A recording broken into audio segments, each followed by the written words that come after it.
The first time riding a wave here, tell about it.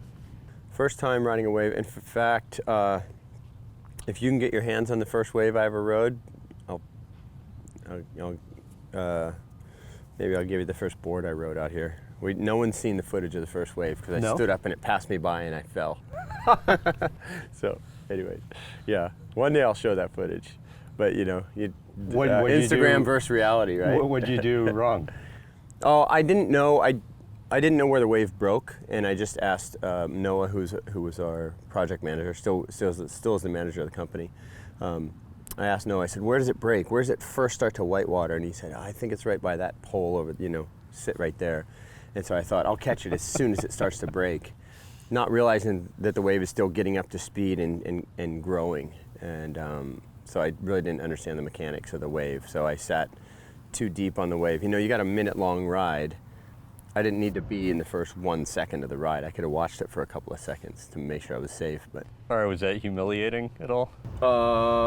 it was a little bit humiliating because there was like 30, 40, maybe 50 people watching and filming and stuff. And I sort of felt, I almost felt worse for them because it was such this buildup. Like the wave's going to be ridden, and they'd been watching the wave for 3 or 4 days before I got here, and knew that they were just waiting for me to come in and surf it. Bad feelings all around for about 10 minutes because we had to. It used to be about 10 minutes in between waves, so it wasn't for about another 10 minutes that I could ride one. Describe the emotion of posting that video online and the reaction that you got.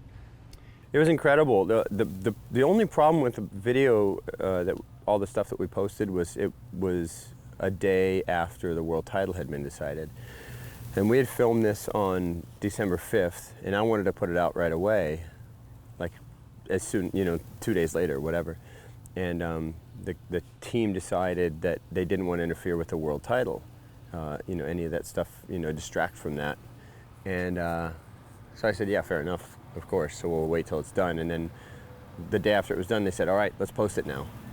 And then everyone thought that I was doing that to try to mess with the world title, happenings, which wasn't the case. I didn't really think. I just thought, okay, that's done.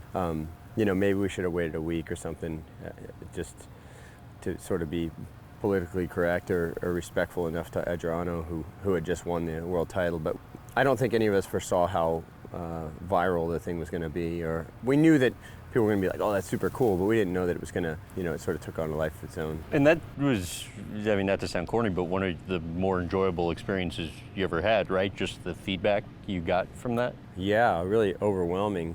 But we had a problem in our in our design at the time, and essentially what we designed broke after the first day, so we had to shut down. That was December. We didn't run another wave until May.